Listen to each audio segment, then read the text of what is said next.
What if the greatest war in history ended differently? What if the unthinkable happened and Nazi Germany won World War II? Today, we're diving deep into this terrifying alternate history. A world where the Allied victory never came, where the very concepts of freedom and democracy might have been extinguished. Let's peel back the layers of our reality and imagine what history could have looked like if the Nazis had triumphed. It's a chilling thought, but understanding it is crucial to appreciate the world we have today. For the Nazis to clinch a victory, several critical moments in the war would have needed to go their way. It wasn't just one battle, but a cascade of changes. First, Germany would have had to defeat Great Britain in 1940. Imagine the Battle of Britain ending differently, with the Royal Air Force broken and the British people's will shattered. This would have paved the way for a potential invasion, or, at the very least, a surrender, leaving Germany unopposed in Western Europe. Next, we turn to the east. Operation Barbarossa. The monumental invasion of the Soviet Union in 1941 would have needed to succeed. Instead of getting bogged down in the brutal Russian winter, imagine German panzers rolling into Moscow before the snows fell.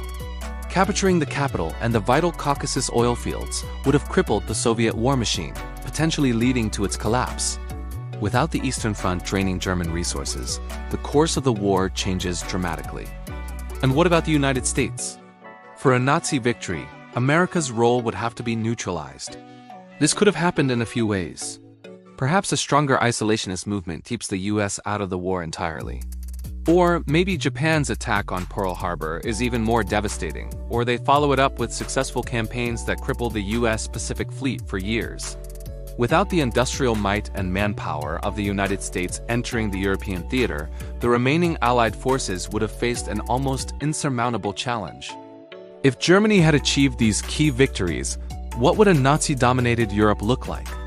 It would be a continent reshaped by terror and ideology. The Third Reich wouldn't just be a military power. It would be a complete political and social system imposed on hundreds of millions. Countries like France, Poland, the Netherlands, and many others would be transformed from occupied territories into permanent vassal states or directly annexed into the Greater German Reich. The level of oppression would be far harsher and more permanent than what was experienced during the war. Tragically, the Holocaust would have expanded with horrifying efficiency. With no one left to stop them, the Nazis' genocidal plans would have been carried out to their gruesome conclusion.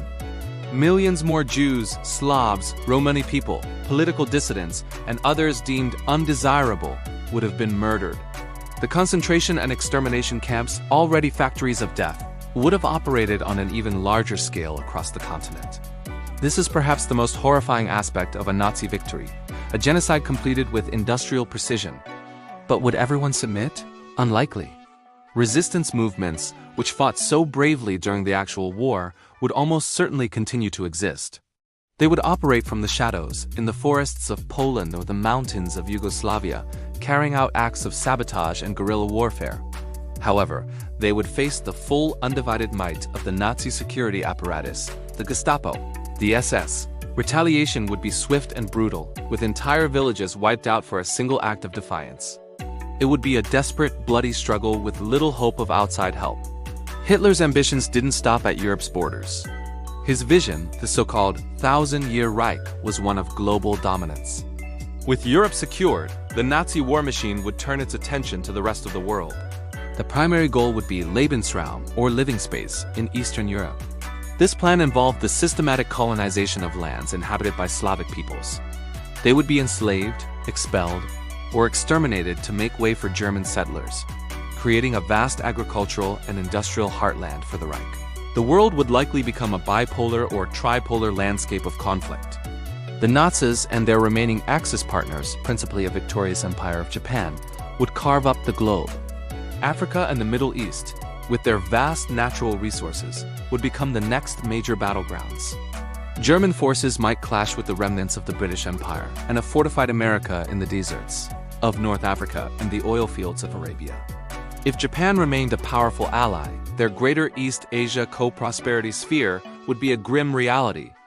Much of Asia, from China to India and the Pacific Islands, would fall under Japanese imperial rule, every bit as brutal as Nazi control in Europe. The world would be divided between two ruthless, expansionist empires, with the remaining free nations, like the United States, caught in a permanent state of cold, or even hot war. The globe would be a chessboard for tyrants. So what would it be like to live your daily life in this alternate world? For anyone not belonging to the master race, it would be a nightmare. But even for an average German citizen, life would be radically different. A totalitarian police state would be the norm. Freedom of speech, freedom of the press, and democracy would be distant memories. Your neighbors, your colleagues, even your own children could be informants for the state. Culture and education would be completely rewritten to serve Nazi ideology. Schools would indoctrinate children from a young age with doctrines of racial purity, obedience to the Führer, and hatred for their enemies. Art, music, and literature would be heavily censored, with anything considered degenerate or subversive being banned and destroyed. The creative human spirit would be stifled, replaced by state-sanctioned propaganda. Technologically, this world might have seen some advances, but at a terrible cost. Without the constraints of war on multiple fronts, German scientists could have focused their efforts. We might have seen long-range rockets capable of striking any city on Earth, advanced jet aircraft dominating the skies, and perhaps even the development of the first atomic bomb by the Nazis. But this technological progress would be wielded as a tool of oppression and global intimidation, not for the betterment of humanity. Civil rights, personal freedom, and diversity would be completely eradicated. And what about the United States? Would it have remained a beacon of freedom? Possibly, but it would be a nation under siege. If Great Britain had fallen, America would be isolated, a democratic island in a fascist world ocean. It would likely face a two-front Cold War against Nazi Germany in the Atlantic and Imperial Japan in the Pacific. The nation would have to transform into a permanent garrison state, with a massive military and a society constantly mobilized for war. The Statue of Liberty might still stand, but she would be looking out at a very dark world. The hope for liberation would rest on the shoulders of the resistance movements in Europe and the resilience of the remaining free world. A long, drawn-out conflict, a kind of global insurgency, could have defined the latter half of the 20th century. Secret underground networks, supplied by airdrops from America, would wage endless guerrilla wars. It would be a world of spies, saboteurs, and freedom fighters, locked in a perpetual struggle against an overwhelmingly powerful enemy. Victory would be far from certain. Thinking about this alternate history shows us just how close the world came to a truly catastrophic future. A Nazi victory would have plunged humanity into a new dark age, a future built on brutality, hatred, and authoritarian control.